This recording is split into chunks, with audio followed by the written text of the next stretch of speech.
Hello hi how are you, welcome to Filmi Raje. मैं रोहन राजे आपका एक नए एपिसोड में स्वागत करता हूँ।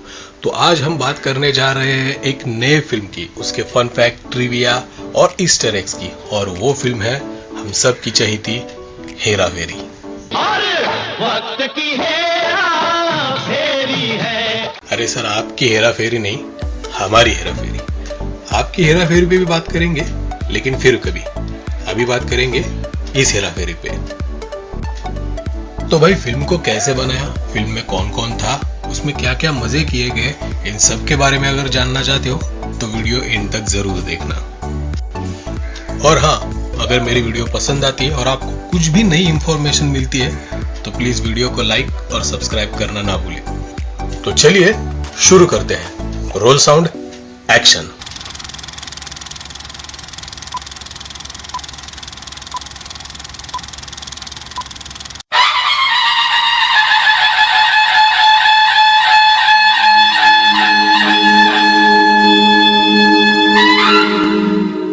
इस फिल्म में साइन किए गए पहले एक्टर थे संजय दत्त, और अक्षय कुमार ने भी प्रियदर्शन को बहुत सी सेटिंग लगा के खुद को इस फिल्म में ज्वाइन कर ही लिया।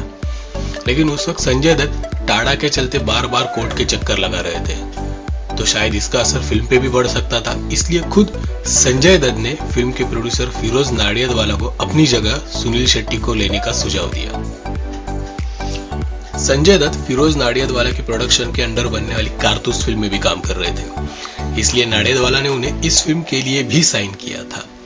इसी के कारण फिल्म के मुहूर्त के वक्त वहां पे सुनील शेट्टी नहीं बल्कि संजय दत्त थे, और इस फिल्म का उस वक्त नाम रखा गया था रफ्तार। इस फिल्म में हॉलीवुड स्टार स्टीवन सेगल भी काम करने वाले थे। उन्होंने इस फिल्म का मुहूर्त भी अटेंड किया था, पर फिल्म के डिले होने की वजह से हमें उनका कैमियो इस फिल्म में देखने को नहीं मिला।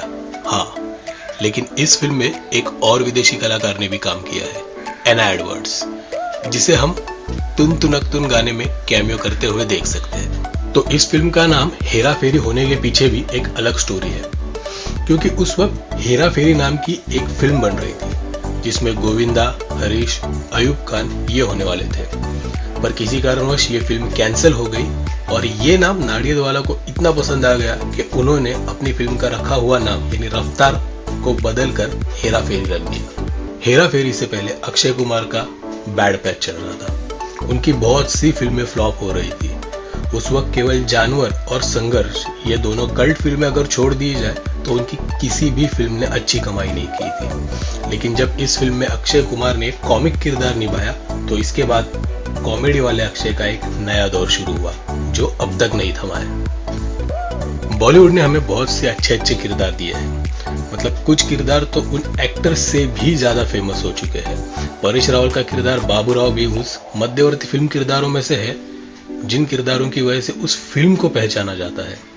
ये किरदार बॉलीवुड के कुछ क्लासिक किरदारों की लिस्ट में भी शामिल किया गया है, जो कि है जय वीरू, गब्बर, शाकाल, मोगैम्बो, एंथोनी गोंजाल्विस, और उनके बाद आते हैं हमारे बाबूराव। तो भाई, तब्बू इस फिल्म में उनके किरदार के लिए पहली पसंद नहीं थी। इस रोल के लिए पहली पसंद थी करिश्मा कपूर।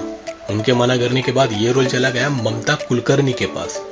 उन्होंने भी जब इस रोल को करने के लिए मना कर दिया तो इस रोल में चुनी गई हमारी चुलबुली तब्बू। अब जिस आइटम सॉन्ग में हमें नम्रता शिरोडकर दिखाई देती है, उस जगह पे पहली चॉइस थी रवीना टंडन। पर हम सब जानते हैं इस गाने में जो मेल किरदार थे वो थे अक्षय कुमार, और अब अक्षय कुमार थे तो रवीना ने ये गाना क्यों छोड़ दिया, ये जानने के लिए किसी रॉकेट साइंस की जरूरत नहीं है। ये पहली फिल्म है जिसमें अक्षय कुमार पे 3 आइटम सॉन्ग चित्रित किए गए थे। एक नम्रता शिरोडकर के साथ तुन तुन तुनक तुन, कहकशान पटेल के साथ जब भी देखूं कोई लड़की, और रंभा के साथ मुझसे मिलती है एक लड़की। लेकिन रंभा और कहकशान पटेल इन दोनों के लुक में बहुत सी सिमिलरिटी थी, इसलिए रंभा वाले गाने को इस फिल्म से निकाल दिया। लेकिन कहकशान पटेल का गाना इस फिल्म में रखने की एक वजह और भी है, उसे मैं आगे बताऊंगा। तो रंभा का गाना इस फिल्म से निकाल क्यों दिया, इसके 2 रीजन है। एक तो जब भी देखो कोई लड़की, इस गाने में जिस कलाकार ने काम किया है कहकशान पटेल, वो उन दिनों इंडी पॉप गर्ल के नाम से जानी जाती थी और वो बहुत फेमस थी।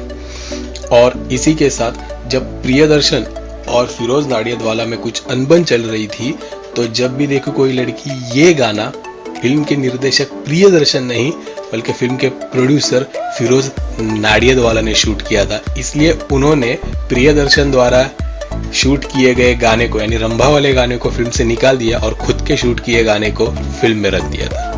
तो भाई हमारे बाबूराव यानी परेश रावल साहब ने इस फिल्म के बाद खलनायक वाले किरदार करना ही बंद कर दिया था। वो केवल चरित्र किरदार और कॉमिक वाले रोल ही करना पसंद करते थे। हालांकि एक बात है कि 80s और 90s में यही विलेनिश रोल परेश रावल जी की स्पेशल आइडेंटिटी थी। जैसे कि हम सबको पता है, हेरा फेरी ये film Malayalam film Ramoji Rao calling की ऑफिशियल रीमेक है। तो भाई अक्षय कुमार और सुनील शेट्टी इन जोड़ियों ने पहले तो बहुत काम किया है, लेकिन प्रियदर्शन के साथ इन दोनों की ये पहली फिल्म थी। अब इस फिल्म में जो किडनैप वाला सीन और क्रॉस कनेक्शन वाला सीन है, उसे एक मराठी फिल्म यानी जत्रा नाम की एक फिल्म में एज अ स्पूफ इस्तेमाल किया गया है। हेरा फेरी सेम सिचुएशन है हेरा फेरी मध्ये। और इस फिल्म का वो डायलॉग कौन बोल सकता है?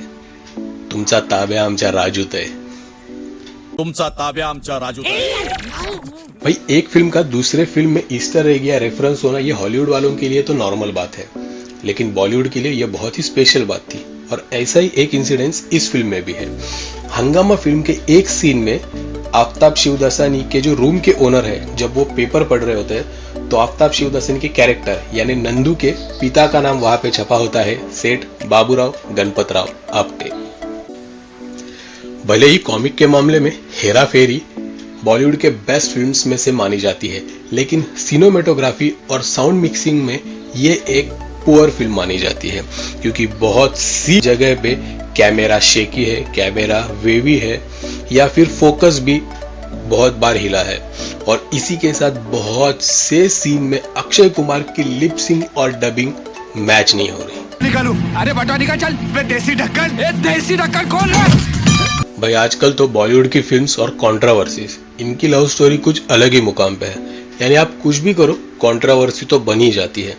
लेकिन इस फिल्म में एक सीन ऐसा है जिसकी शायद कंट्रोवर्सी हो सकती थी, पर न जाने क्यों कुछ हुआ ही नहीं। इस फिल्म के एक सीन में जहां पे बाबूराव जी को फोन आता है और वो फोन पे कहते हैं, वो तो मैं खा गया। खा गए? हाँ, वो मैं मस्त तेल में फ्राई करके वो मैं खा गया। तो भाई ये डायलॉग लगने में तो बहुत सी सीधा साधा लगता है, लेकिन उस डायलॉग को जिस वक्त बोला गया था, उस फिल्म के जो सीन है, उस सिचुएशन में बाबूराव जी एक ब्राह्मण है, तो उनसे मछली खाना ये बुलवाया गया है।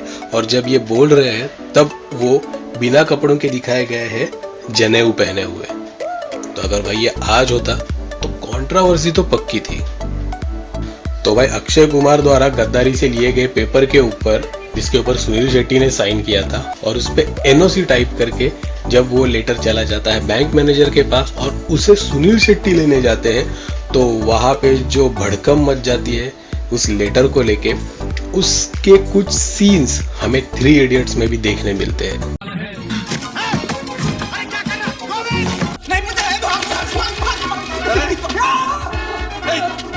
तो इस फिल्म में हमारे श्याम यानी सुनील शेट्टी जिस बैंक में काम करना चाहते हैं, उस बैंक का नाम है ICI बैंक, जो कि हम सबको पता है ICICI बैंक का एक ईस्टर एग है। तो भाई ये बॉलीवुड की नहीं, लेकिन शायद इंडिया की या फिर अगर कहें तो वर्ल्ड की एकमात्र ऐसी फिल्म होगी जिसके सारे गानों को अतरंगी टैगलाइन से, यानी कि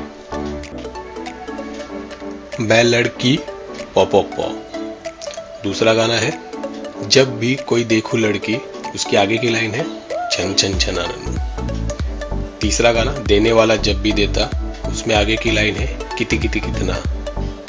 फिर रातें गई बातें गई, ये गाने में हुम्बा लीला। और लास्ट वाला गाना है क्या कहती है मेरी आंखें, उसमें टैगलाइन है तुन तुन तुनक तुन तुन तुनक तुन। इस फिल्म के एक सीन में असरानी जी खड़क सिंह यानी ओमपुरी को श्याम का एड्रेस बताते हैं बोरीवली में। ढूंढूं मैं उसको। अरे श्याम तो कहीं बोरीवली में रहता भाई। कहाँ? बोरीवली, ईस्ट या वेस्ट मुझे पता नहीं। यानी स्टार गैराज बोरीवली में कहीं पे है। तो हाँ भाई, इस फिल्म में दिखाए गए स्टार गैराज और स्टार फिशरीज दोनों भी एक नजदीकी एरिया में है और वो दोनों है बोरीवली ईस्ट में। पर ये दोनों भी अभी किसी कारणवश बंद हो चुके हैं। जैसे कि अभी थोड़ी देर पहले मिस्टेक्स और ब्लूपर्स के बारे में बात चल रही थी, तो एक ब्लूपर हमें इस सीन में भी दिखाया जाता है, जहां पे राजू बाबू भैया और शाम को राजी कर रहे, वही पीछे आईने में हमें कैमरा का रिफ्लेक्शन दिखाई देता है। यार ये तो किसी को भी पता चलना चाहिए था उस वक्त। भाई फिल्मों में एडवर्टाइज प्लेसमेंट ये आज के दिनों में तो नॉर्मल बात है, लेकिन 90s में ऐसा नहीं होता था। अगर फिल्मों में हमें कोई भी एड उस वक्त दिखाई दे तो ये बहुत ही आई प्लीजिंग हो जाता था। उसी तरीके से इस फिल्म में वीडियोकॉन का रेफरेंस हमें 2 बार दिया जाता है। पहली बार जब कबीरा देवी प्रसाद को पैसे मांगने के लिए एड्रेस बताता है, उसमें वो बताता है कि वीडियोकॉन की फैक्ट्री के पीछे आ जाना या आगे व्हाटएवर जो भी है। और दूसरा रेफरेंस है जब ताज होटल में तुन तुना तुन गाना बज रहा है और पीछे स्पॉन्सर्स है वीडियोकॉन। तो भैया वीडियोकॉन की बात चली रही है तो इससे रिलेटेड एक फनी फैक्ट भी बता देता हूँ। जहाँ कबीरा देवी प्रसाद को पैसे देने के लिए वीडियोकॉन इंडस्ट्रीज के रोड पे बुलाता है और ये भी बताता है कि पुलिस को इसके बारे में कोई भी खबर नहीं मिलनी चाहिए भाई। लेकिन अगर आप गूगल करेंगे तो आपको पता चल जाएगा कि वीडियोकॉन इंडस्ट्रीज ये बनी ही उस जगह पे है जहाँ के सारे रास्ते पुलिस कैंटीन की तरफ जाते हैं। यानी भाई पैसा लेने बुलाया कहा, जहाँ पे पुलिस दिन भर आती जाती रहती है। वाह कबीरा भाई, क्या गुंडा बनेगा तू। तो कैसा लगा आपको आज का एपिसोड? कैसे लगे आपको ये हमारे fun facts, trivia, easter eggs? अच्छे लगे? No problem. बुरे लगे? No problem. सब कुछ कमेंट में बता देना। आपकी हर एक कमेंट मेरे लिए इंस्पिरेशनल है। और अगर थोड़ा भी ये कुछ पसंद आपको आता है तो लाइक, शेयर, कमेंट तो बनता है। और हाँ, आए हो तो जाते जाते वो लाल कलर वाला सब्सक्राइब बटन है, उसे दबा के ग्रे कर दो। I hate red colour. माना कि चैनल नया है, वीडियोस कम है, लेकिन मेरा जो व्यू रेशो है वो सब्सक्राइब रेशो से बहुत कम है। तो भाई अगर आप वीडियो देखते हो तो सब्सक्राइब भी कर लो। अब हम मिलेंगे नए एपिसोड में एक नई मूवी के साथ। तब तक take care, tata, bye bye. मिलते रहेंगे परत बेडू, आस्ताला वीस्ता।